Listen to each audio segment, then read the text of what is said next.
Desde el origen de nuestra especie, los seres humanos hemos tratado de entender nuestro paso por el mundo. Los grandes misterios de nuestra existencia nos siguen apasionando hasta el día de hoy. Yo soy Carol Perelman y te invito a acompañarme en este viaje a través del tiempo y de las ideas para descubrir cuáles fueron y cuáles son nuestras cosmovisiones.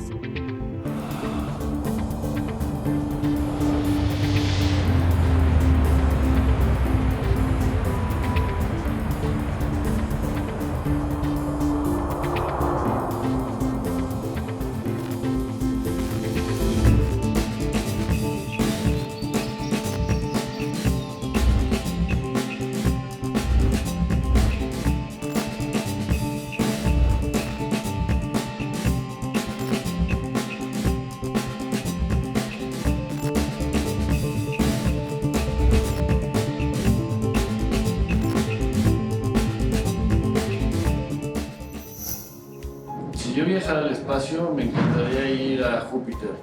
Así vería la inmensidad del universo y conocer los anillos que tienes.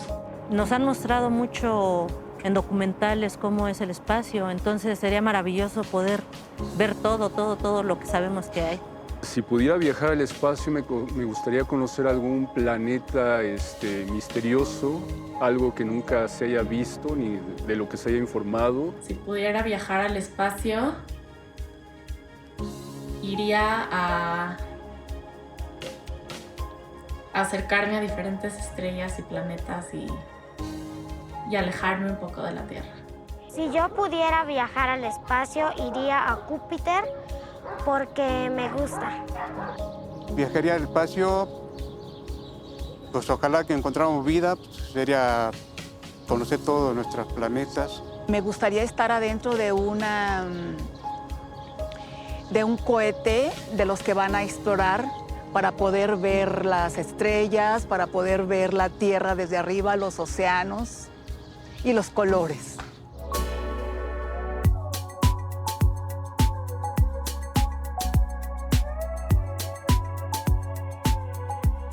Gracias a las crónicas y a numerosos testimonios, es que sabemos de la importancia que los astros tenían en las cosmovisiones de los pueblos antiguos de Mesoamérica.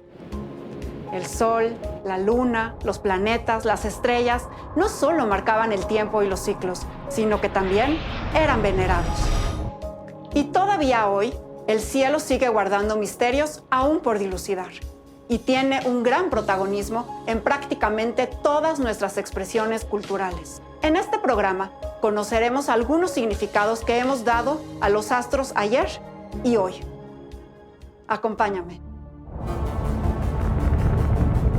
Los pueblos mesoamericanos veneraban particularmente al Sol, la Luna y Venus, que son los astros más brillantes. También sabemos que veían en el cielo diversas figuras compuestas por las estrellas, e incluso conocemos los nombres de varios asterismos que ellos veían en el cielo, sobre todo los mexicas. Sobre ellos tenemos información particularmente abundante, aunque no siempre es posible identificar estos asterismos. Es decir, no sabemos siempre qué estrellas exactamente componían estos asterismos.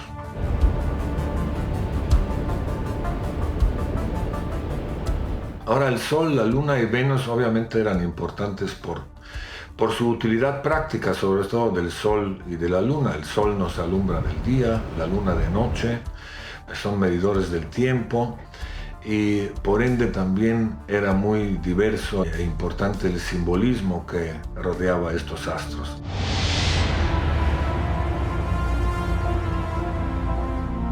Sobre la importancia de diversos astros nos hablan ante todo los cronistas, ¿no? Las primeras fuentes coloniales, sobre todo del siglo XVI, que son bastante explícitas al respecto, aunque no toda información es perfectamente confiable.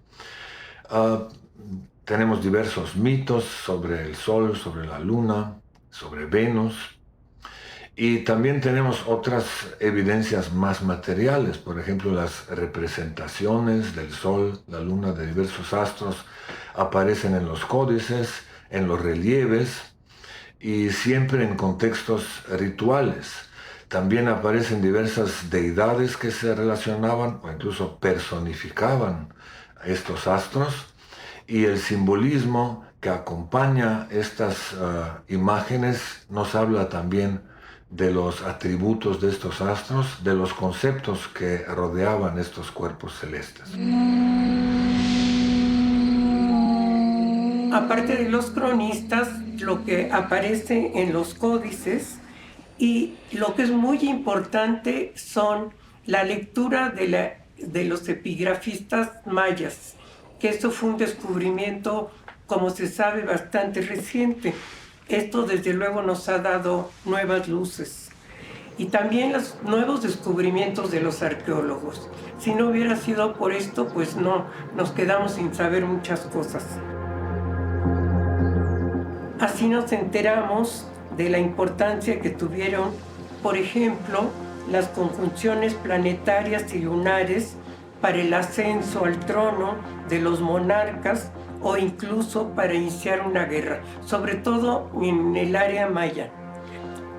Podríamos decir que las sociedades prehispánicas veneraban de una u otra manera a todos los astros visibles. Sin embargo, no hay una evidencia específica más que de algunos de estos, como de la Vía Láctea entre los mayas y de algunas constelaciones y fenómenos celestes, como los cometas e incluso lo que parece pudo haber sido una aurora boreal presagiando a los mexicas la venida de los españoles, y desde luego los eclipses. Y es notable cómo en Mesoamérica, en multitud de, digamos, de registros culturales, como códices, estelas labradas, arquitectura, pintura mural, cerámica, aparece constantemente el aspecto celeste. El sol, la luna, los planetas, estrellas. Se dice, por ejemplo, que Moctezuma II era muy inteligente porque había nacido en el momento en que aparecía el sol. Oh, imagínense. O, por ejemplo, una de las funciones del calendario ritual de 260 era, digamos, el predecir el futuro del bebé. Y la pregunta sí es tan importante porque cuando nacía el bebé, los padres lo llevaban con el sacerdote para ver qué podría ser. Un gran guerrero, un mercader o un artista o también un ladrón. Pues era fundamental para los padres para hacer algo y lo hacían. Inclusive regresaban, dice Sagún, hablaban con el sacerdote y todos salían muy felices. O sea, todo se puede negociar. Así que en todos los aspectos del arte mesoamericano se ve ahí. Y además, las crónicas tomadas del siglo XVI constantemente hablan. Por ejemplo, cuando Moctezuma sube al poder, digamos, el elector, el que le está dando el poder y declarando como gran Tlatoani, le dice, tú debes de fijarte del pueblo, tienes que cuidarlo cuando haya hambruna y demás. Pero te tienes que levantar a observar tal estrella y a Venus y demás. Era parte de la actividad de la clase gobernante. En la época prehispánica, sí hubo un grupo, o hubo grupos que se especializaron de una forma, digamos, más compleja en la observación de los cuerpos astronómicos, más allá del interés de los campesinos. Hubo gente que no necesitaba cultivar la tierra, tenía todo, no le faltaba nada, estaban desligados de la agricultura, vivían en las ciudades, estaban asociados con el sacerdocio porque sabían escribir con jeroglifos y además manejaban los códices. Esas personas hacían registros de los eclipses, de las salidas de Venus y de otros cuerpos celestes.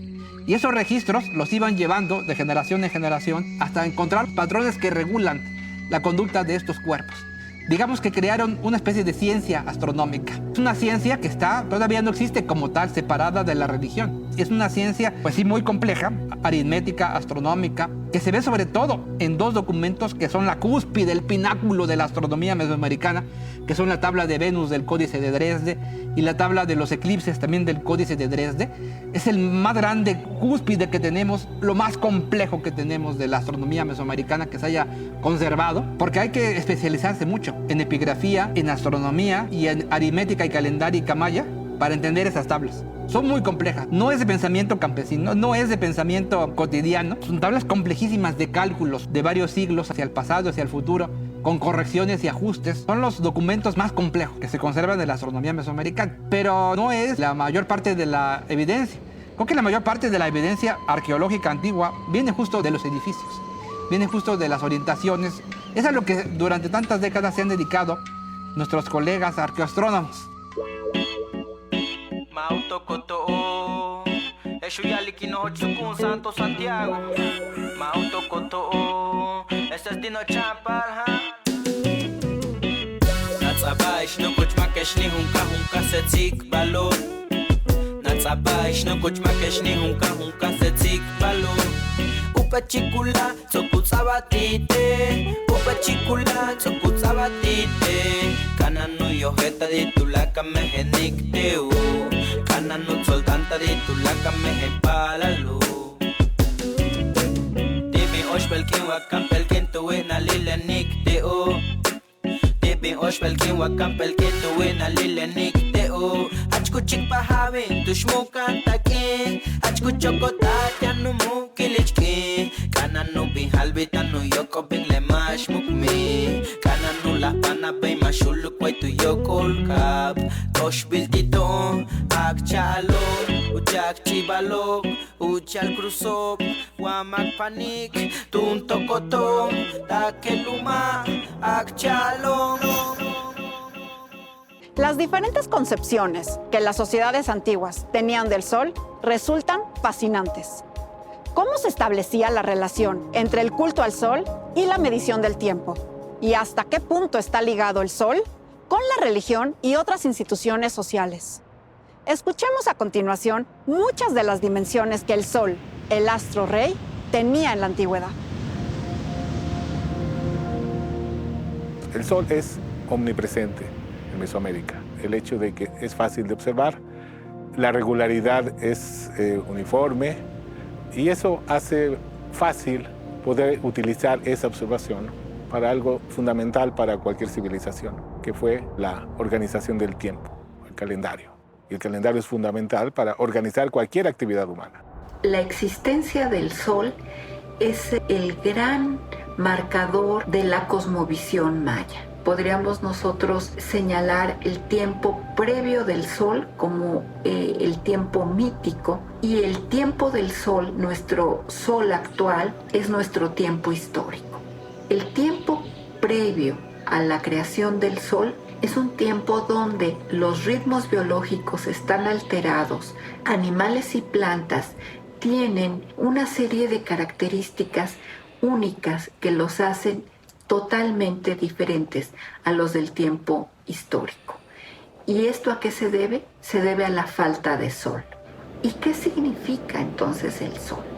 El sol es el gran medidor del cosmos, es el gran regulador de los ritmos del universo. Y estos ritmos del universo ordenan a todos y nos hacen a todos los seres humanos en un sentido temporal iguales. Luna y sol entonces son la fuente del tiempo, del calor y de la luz.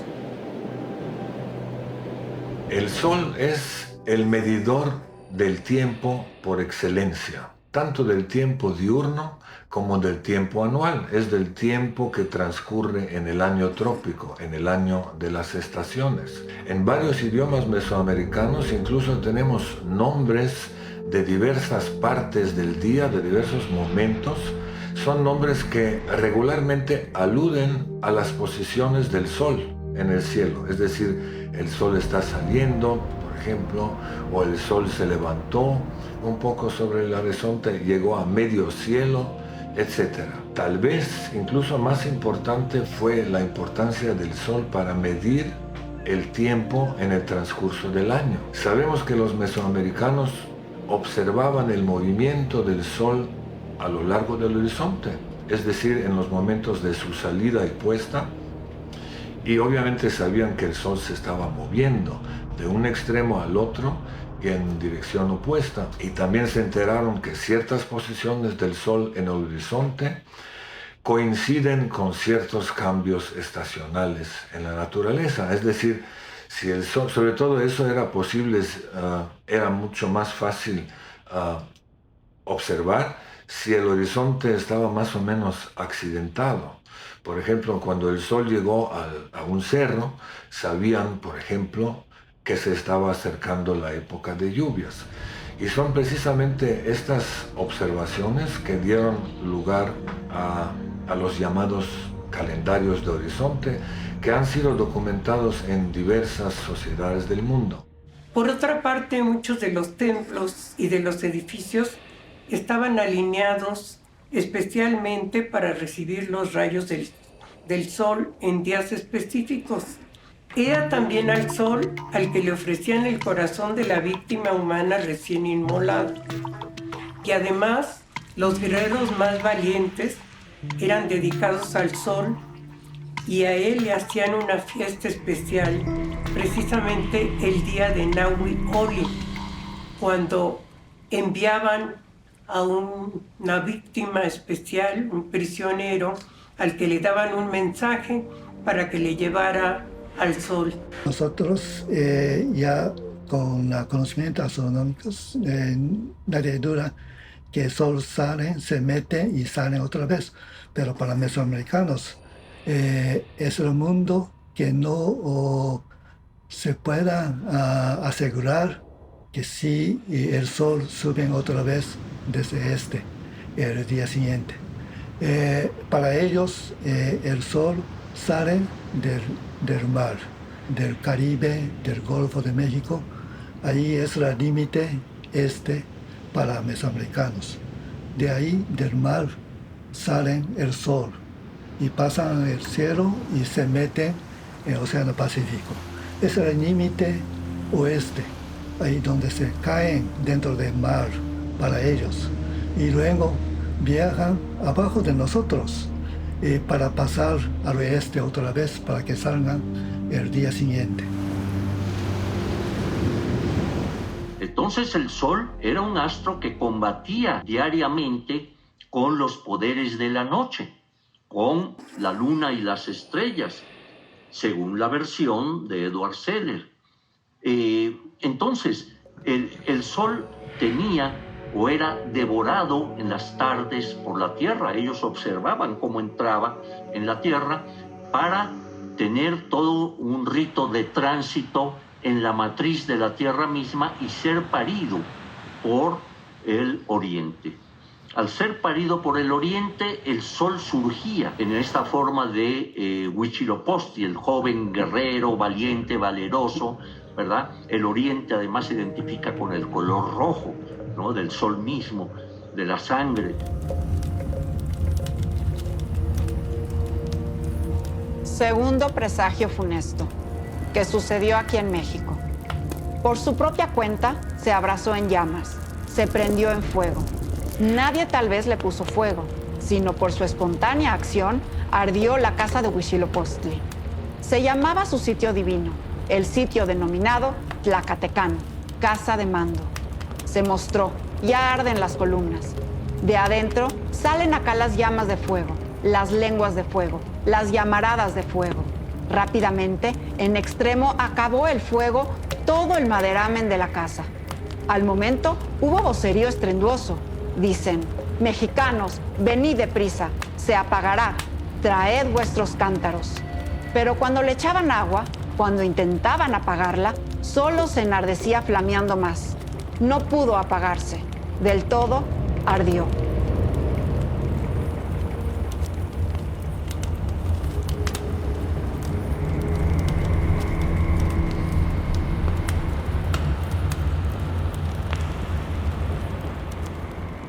Siguiendo con el Sol, otro ángulo que es interesante explorar es su relación con el fuego en las cosmovisiones mesoamericanas. El vínculo entre el Sol y el fuego pues debió de ser en primera instancia por el hecho de que los antiguos mesoamericanos reconocieron en el Sol un elemento igneo con las mismas características semejantes al fuego. No obstante, creo que hay un vínculo muy fuerte entre el fuego, el Sol y la temporalidad del tiempo, el paso del tiempo, los ciclos temporales. Por ejemplo, El sol es el que marca el ciclo día-noche, el paso de las estaciones, el año solar. Asimismo, el fuego fue utilizado por los antiguos mesoamericanos como un marcador de inicio de tiempo, ¿no? Tanto para una nueva era, como era el caso del fuego nuevo, pero también para cualquier ciclo nuevo que se empezaba prendiendo el fuego. Para los tarascos, como los mexicas también, pero los tarascos tenían como deidad principal a Curicahueri, que es un dios definido como dios del fuego, pero que al mismo tiempo tenía características de dios solar y que de hecho era representado por un águila, que es un animal vinculado con el sol. Entonces era el dios tutelar de los tarascos y todo el ritual de los tarascos giraba en torno a mantener los fogones rituales, a conseguir la leña para alimentar al fuego y a comunicar directamente con el fuego a través del fogón que estaba en las casas rituales. Entonces, ese fuego pues tenía también importancia, era el fuego que estaba en el hogar, que calentaba, en el que se hacían los alimentos y también algunas formas de sacrificio humano eran en base al fuego, ¿no? Ese fuego transformador que también lo vemos en los mitos, cuando se reúnen los dioses en Teotihuacán y quieren crear el quinto sol. Y entonces invitan a dos dioses, uno de ellos orgulloso, Tecusistecatl, el otro todo enfermo, todo amolado, que era Nanahuatzin, a que se arrojen a una hoguera, a una pira que se ha hecho para que puedan transformarse en el quinto sol. Aquí vemos la relación fuego-sol. Pero además del sol y la luna, hubieron otros astros ampliamente observados y estudiados durante la antigüedad. Entre ellos sobresale Venus, un planeta fácil de ver a simple vista y muy brillante en ciertas noches. ¿Cuál es el vínculo entre este planeta con el calendario y la agricultura, pero también con la fertilidad y la guerra?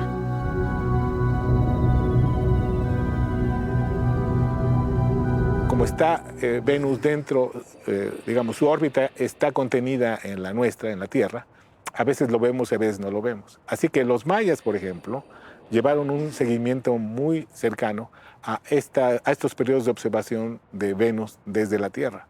En primer lugar, por su brillantez y después por su cercanía al Sol y sus apariciones como estrella matutina y como estrella vespertina, Fray Diego de la...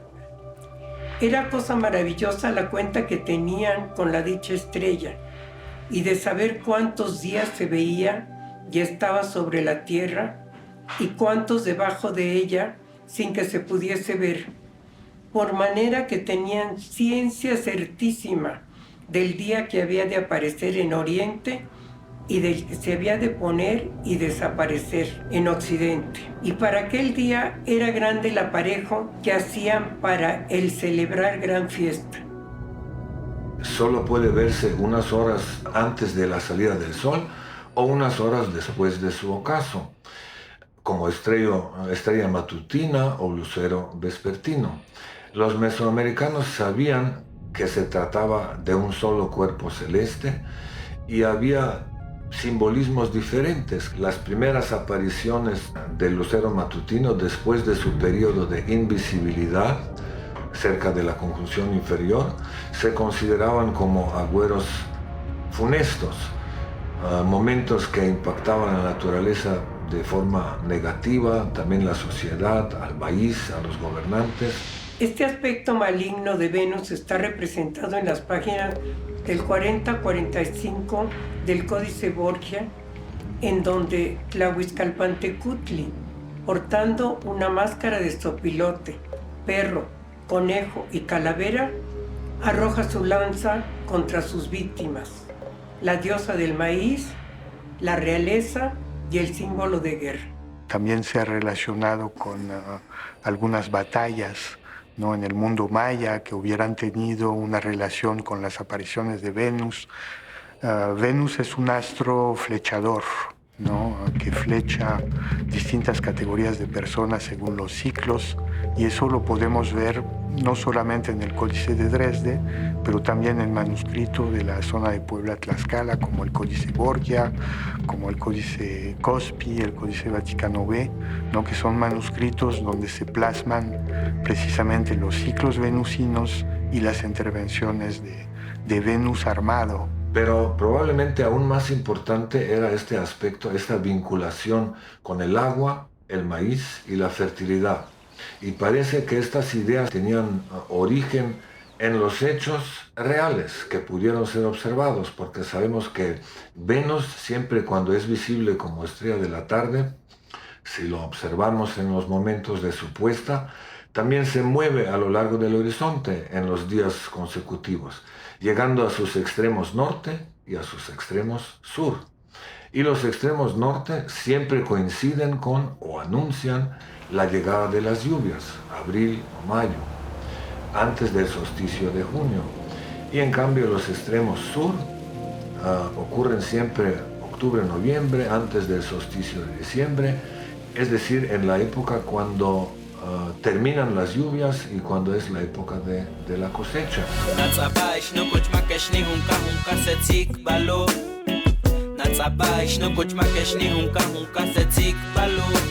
Upachikula tsokutsabatite, upachikula tsokutsabatite. Kananu yojeta di tulaka mehenicteu, kananu soldanta di tulaka mehepalalu. Tibi oshpelkin wakampelkin tuwina lilenicteu. Tibi oshpelkin wakampelkin tuwina lilenicteu. Achkuchik pahavin tushmukan takin, achkuchokotat yanumu kilichki. Kananu bihalbitanu yoko bin lemash mukmi. Kananu la pana bay mashuluk way tu yokol kap. Tosh biltito akchalo, uchak chibalok, uchal krusop, wamak panik, tuntokotom, takeluma akchalo. ¿Y qué decir de otros fenómenos celestes? Los meteoritos, las estrellas fugaces y, por supuesto, los cometas también fueron estudiados con especial atención por los astrónomos mesoamericanos.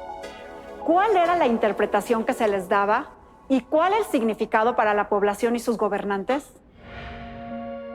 Como en la misma Europa, en el siglo XVI, cometas aparecían y se asociaban a desgracias de personajes, de países. Igual pasaba en Mesoamérica. El famoso cometa Moctezuma fue un caso similar.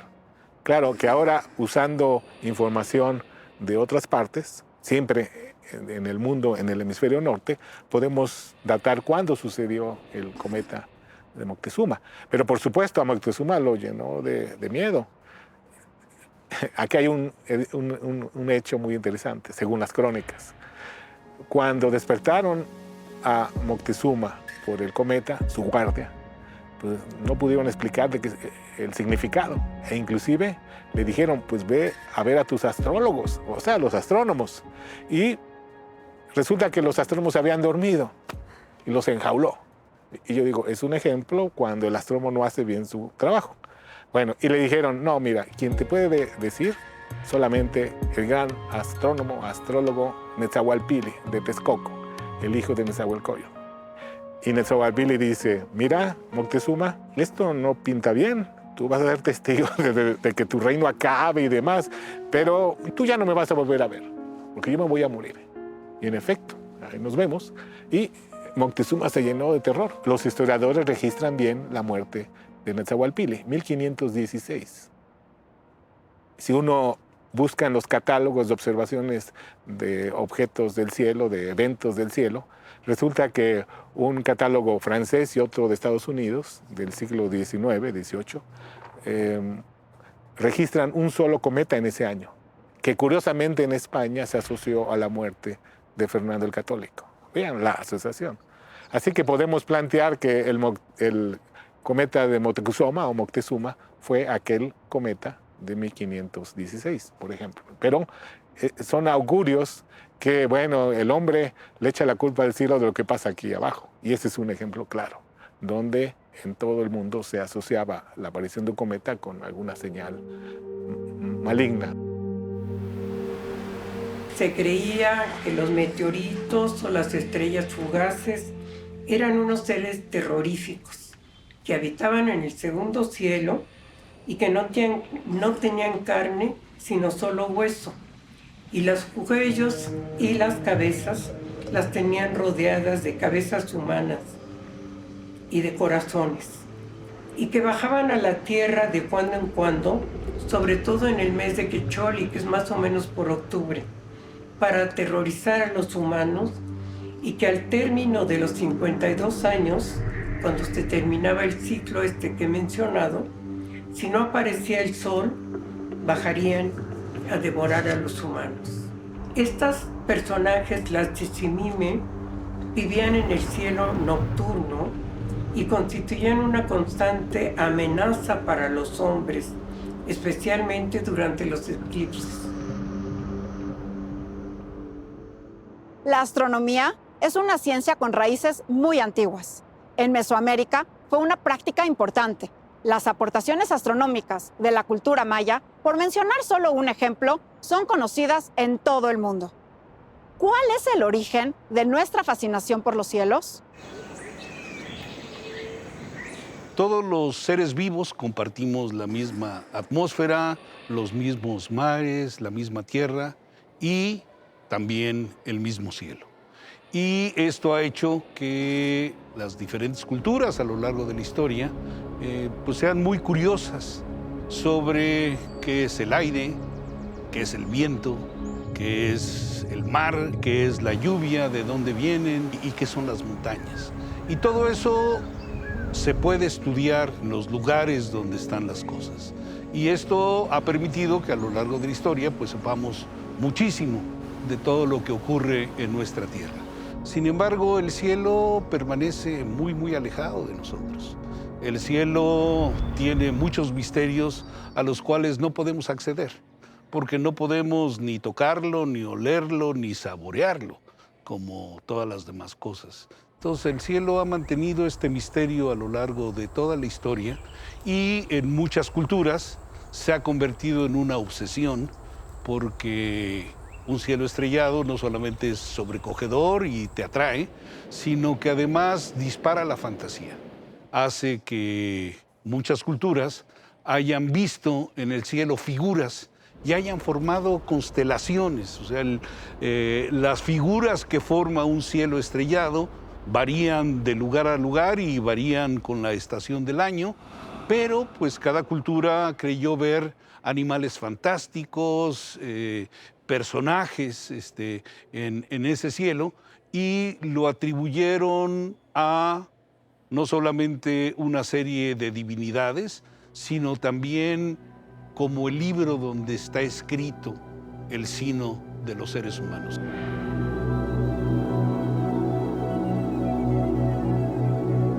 La astronomía era importante en prácticamente todas las sociedades del mundo, podemos decirlo. La astronomía, de hecho, es la ciencia exacta más antigua del mundo.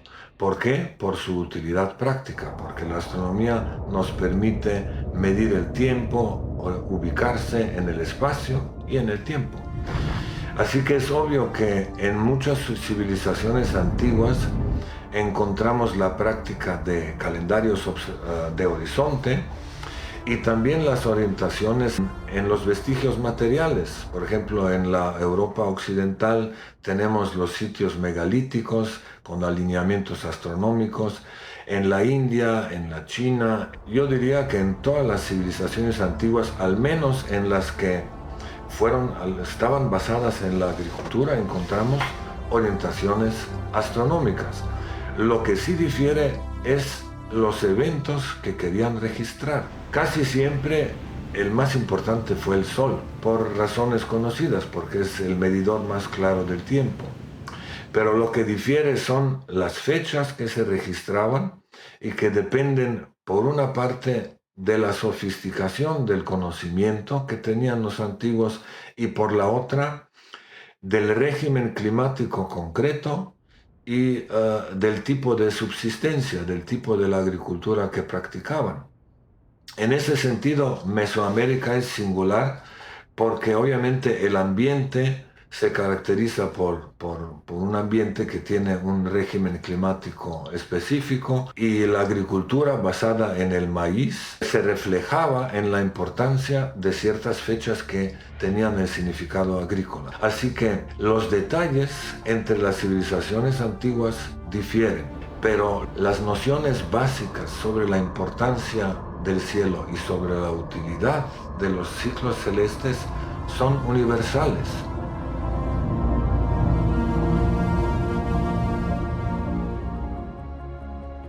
Los astros y sus movimientos son componentes esenciales en nuestro conocimiento. Pero, ¿qué tanto ha cambiado nuestra concepción de ellos y nuestro método de estudio? Exploremos cómo ha cambiado nuestra percepción del universo, si es que realmente ha cambiado, y cuáles son las diferencias entre la astronomía antigua y la actual. La continuidad se refleja en que el cielo ha sido la base incluso para las unidades de tiempo que seguimos usando, ¿no? Para las principales. El día, el mes y el año son las unidades básicas de tiempo que todavía se reflejan en nuestro calendario, en varios calendarios, pero se basan en los ciclos celestes, en el ciclo diurno del Sol, ¿no? La rotación de la Tierra. El mes y el año, por supuesto, se deriva del periodo en que la Tierra da toda la vuelta alrededor del Sol. Entonces, la astronomía ha sido importante desde que el ser humano se enteró de estas regularidades en el pasado remoto. Ahora, lo que sí difiere es que en la actualidad casi no nos fijamos. Mucha gente ni sabe dónde sale el sol cuando está en la ciudad o dónde se pone y ya no se fija en el cielo. ¿Por qué? Pues las razones son obvias. Ya no nos es necesario porque tenemos mapas exactos, tenemos relojes exactos, tenemos calendarios que son nuestras herramientas que aunque se basen, al menos en parte, en los ciclos celestes, ya han formalizado estos ciclos celestes, así que directamente la observación de los astros ya no nos es necesaria. Esta es tal vez una de las diferencias más notables, ¿no?, entre el pasado y el presente. Y el día de hoy tenemos un calendario que es solar y lunar. La luna define el tamaño de los meses y el sol define el tamaño del año. Entonces, el día de hoy, el tiempo es medido con relojes atómicos, que son muchísimo más precisos y exactos que el tiempo que obtenemos del movimiento de la bóveda celeste.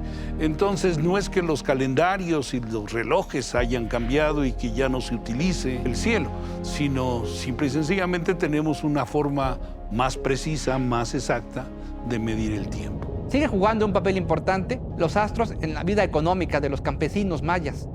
Nunca se nos debe de olvidar que ante todo ese tipo de sociedades, tanto las muy antiguas como las del periodo clásico o las de la época colonial o las de hoy, son sociedades agrarias y campesinas cuya principal preocupación es primero sobrevivir, que sus cosechas sobrevivan a la helada, a la sequía, a los huracanes, a las inundaciones. Entonces son personas sobre todo preocupadas por la producción agrícola, ¿no?, y por la sobrevivencia. Y también sufren hambrunas cuando ocurren desastres, cuando se pierden las cosechas. Nosotros, como personas que vivimos en una ciudad, pocas veces nos ponemos a ver las estrellas, y es más, ni se ven con tantas luces y con tanta contaminación. Pero la cosa cambia mucho en los campesinos. Ellos sí saben cuándo van a salir las Pléyades, cuándo van a salir las estrellas de, digamos, de cinturón de Orión, o las de otro agrupamiento estelar, porque son marcadores agrícolas. Ellos saben, guiándose por la aparición y por la puesta de estos astros, cuándo tienen que cosechar, cuándo tienen que sembrar. Ellos conocen todo esto y también el movimiento de la luna lo conocen a la perfección. La luna nueva, los diferentes momentos de la luna creciente, de la luna llena, de la luna menguante, porque también tienen, o al menos así lo piensan ellos, una enorme repercusión en la fertilidad y en el crecimiento de las plantas y hasta de los bebés, hasta de los niños. Obviamente, pues también observan el sol, que no siempre está en el mismo lugar, que se va moviendo con el tiempo, dando lugar a los solsticios, a los equinoccios. Eso es algo cotidiano de su manera de ver el mundo. Y no, eso es básico y lo sigue siendo hasta ahora. Hay toda una serie de efectos que han cambiado la vida de los seres humanos y, por supuesto, también la posibilidad de observar el cielo. La contaminación lumínica tiene un impacto muy fuerte en la oscuridad del cielo en los observatorios y ha hecho que muchos observatorios se tengan que mover de lugar a posiciones más remotas en donde no haya ciudades cercanas que contaminen el cielo. Y por otro lado hay una nueva contaminación muy fuerte generada por el lanzamiento de miles de pequeños satélites para comunicación que reflejan la luz del sol y producen trazas luminosas en el cielo nocturno, lo cual pues también tiene un impacto en la observación de los astros. Entonces hay toda una serie de elementos que han cambiado recientemente debido a la acción del hombre, que están inhibiendo el que la sociedad pueda disfrutar de ese cielo nocturno en el cual nuestros ancestros generaron pues estas cosmovisiones de las cuales ahora estamos muy, muy orgullosos. Aishno kuchma keshni hunka setik balo Natsaba aishno kuchma keshni hunka setik balo Upachikula tsokutsabatite Upachikula tsokutsabatite Kananu yoheta ditulaka meheniktiu Kananu soldanta ditulaka mehepalalu. Hoy terminamos este viaje que nos ha llevado por los diferentes aspectos del firmamento, el sol, la luna y otros objetos celestes, elementos que ponen en contexto nuestra presencia en el inmenso universo y que directamente influencian nuestra concepción del tiempo, marcando los ciclos. En el próximo programa abordaremos una dualidad omnipresente, la tierra y el agua. Y para entrar en el tema, te pregunto, si pudieras decidir, ¿dónde preferirías estar? ¿En las alturas de una montaña o en la playa cerca del mar? Preferiría estar en ambas, en las alturas de una montaña y en las orillas del mar. A mí me gusta estar en las alturas de la montaña. A mí me gustaría ir a la playa porque me gusta nadar. Yo preferiría estar en el nivel del mar, a las orillas del mar. Me da mucha tranquilidad y me gusta mucho.